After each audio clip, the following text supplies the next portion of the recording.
মধ্যপ্রাচ্যের অন্যতম শক্তিশালী রাষ্ট্র ইরানের রাস্তায় রক্তাক্ত মুখে হেঁটে চলেছেন এক বৃদ্ধা, যার ঠোঁটের কোণ দিয়ে গড়িয়ে পড়ছে রক্ত, কিন্তু কণ্ঠে নেই কোনো ভয়। চারপাশে নিরাপত্তা বাহিনীর কড়া নজর, দেশজুড়ে ইন্টারনেট বিচ্ছিন্ন ও ফোন লাইন বন্ধ। তবুও তেহরানের রাস্তায় চিৎকার করে ওই বৃদ্ধা বলেছেন তিনি ভয় পান না, তিনি ৪৭ বছর ধরে মৃত।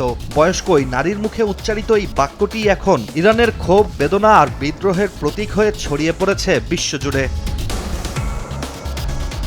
সামাজিক যোগাযোগ মাধ্যমে ভিডিওটি ভাইরাল হলে প্রশ্ন উঠতে শুরু করেছে, এটি কি শুধুই একজন নারীর প্রতিবাদ, নাকি ৪৭ বছর ধরে জমে থাকা ক্ষোভের বিস্ফোরণ? ১৯৭৯ সালের ইসলামী বিপ্লবের পর থেকে যে শাসন ব্যবস্থা ইরানকে ধর্মীয় কঠোরতার শৃঙ্খলে বেঁধে রেখেছে, সেই শাসনের বিরুদ্ধেই যেন এই বৃদ্ধার কণ্ঠে কথা বলছে পুরো একটি জাতি। ইসলামী প্রজাতন্ত্রের জন্মের পর অতিবাহিত হয়েছে ৪৭টি বছর, আর এই সময়টাকেই ওই বৃদ্ধা মৃত হিসেবে বেঁচে থাকা বলে চিহ্নিত করেছেন।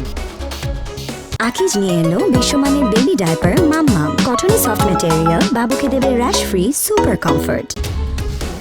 এদিকে ইরানি আমেরিকান সাংবাদিক ও মানবাধিকার কর্মী মাসি আলিনেজাদ ভাইরাল ভিডিওটি শেয়ার করে লিখেছেন, বৃদ্ধা নারীর এই কণ্ঠ ভয়হীন, কারণ এই মানুষগুলোর আর হারানোর কিছু নেই। তার মতে ইরানের ইসলামী প্রজাতন্ত্র একটি জাতিকে জিম্মি করে রেখেছে, কিন্তু এখন সেই জাতি রাস্তায় নেমে এসেছে মুক্তির স্বপ্ন নিয়ে।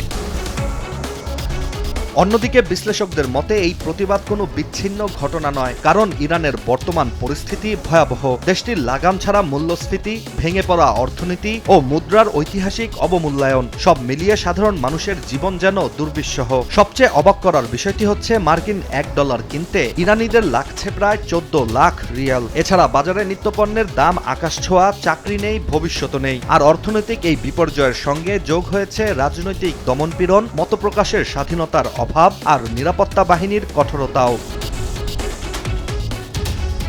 অসহনীয় এই ক্ষোভই ছড়িয়ে পড়েছে রাজধানী তেহরান থেকে দেশটির গ্রামাঞ্চল পর্যন্ত।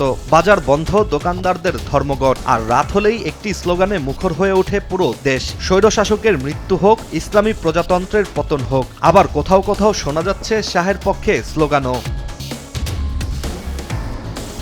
চলমান এই পরিস্থিতি সামাল দিতে না পেরে দেশটির সরকার ইন্টারনেট বন্ধ করেছে, আন্তর্জাতিক ফোন কলও বিচ্ছিন্ন করেছে। ক্লাউডফ্লেয়ার ও নেটব্লকসের তথ্য অনুযায়ী ইন্টারনেট বন্ধের বিষয়ে ছিল সরাসরি সরকারি হস্তক্ষেপ। আর ইতিহাস অনুযায়ী এভাবে যোগাযোগ বিচ্ছিন্নতার পরই সাধারণত নামে কঠোর দমন পীড়ন। ইরানের সহিংসতায় ইতোমধ্যেই অন্তত ৪২ জন নিহত হয়েছে এবং ২,০০০-এরও বেশি মানুষ আটক। এই মুহূর্তে ইরান যেন এক সন্ধিক্ষণে দাঁড়িয়ে। আশঙ্কা রয়েছে দমন পীড়ন আরও বাড়তে পারে, কিংবা ইতিহাস নতুন মোড়ও নিতে পারে। কিন্তু তেহরানের রাস্তায় মুখে রক্ত নিয়ে হাঁটা বৃদ্ধা যেন ইতোমধ্যেই ইতিহাসের পাতায় নতুন এক জায়গা করে নিয়েছে। একটি বাক্যেই তিনি বলে দিয়েছেন, ৪৭ বছরের শাসনের বিরুদ্ধে কথা বলতে এখন আর কোনো ভয় কাজ করে না ইরানবাসীর। ইশতিয়াক হোসেন, দেশ টিভি।